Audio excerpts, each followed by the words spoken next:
Hello गाईस, तर आपल्या नवीन ब्लॉगमध्ये आपलं स्वागत आहे भावांनो. आपण रेनकोट घालून चाललेलो आहे शेतावर. बघू शकता भात लावण्याचं काम चालू आहे. तर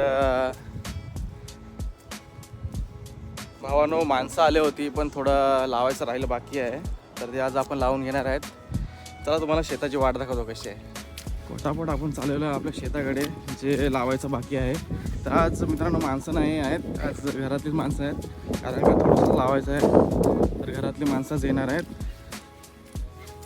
आलेली आहेत लावायला. तर आम्हीच आज भात लावून ते टाकणार आहेत. तर मित्रांनो बघू शकता शेतात हे मूठ वगैरे टाकून झालेले आहेत आणि ते लावायचं बाकी आहे. भाईचे दगड उचलले आहे. तर सकाळी त्यांनी सुरुवात केलेली आहे आणि ते पप्पा व्लॉगर आमचे नवीन ब्लॉगर सध्या यो धंदा सोडून त्यांना द्यायला गेला आता.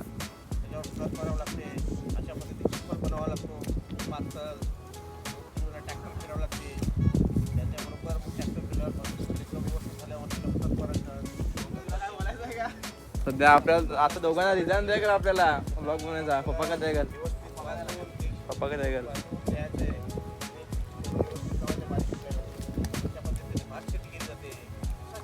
हा बस सकाळी ऐकलंय का आपल्याला तर डिझाईन द्यायला भाऊ याच्यावरून. तर सकाळी सकाळी लागलं ते भात लावायला. यांची किती मजा. आणि हा आपला ब्लॉगर बघू शकता. काय बोलणार. तर हा एवढा शेत आहे तिथनं बघू शकता ते साईडनं. तर ये साईडने एवढं लावायचं आहे ना आज.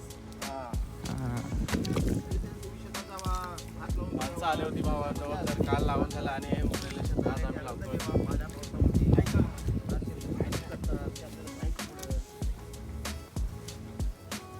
चला मित्रांनो, तुम्ही जर राईस विकत घेत असाल तर तुम्हाला याची किंमत कळणार नाही. जो शेतकरी असतो त्यालाच ही किंमत कळते. कारण का अशी मेहनत करायला लागते राईस लावायला, उगवायला, खत पाणी मारायला.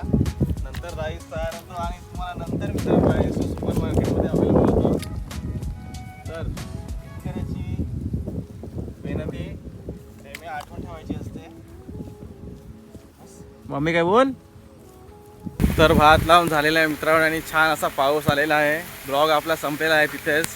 तर मित्रांनो व्हिडिओ आवडला तर चॅनलला सबस्क्राईब करा, लाईक कमेंट नक्कीच करा. भेटूया मित्रांनो नेक्स्ट ब्लॉगमध्ये.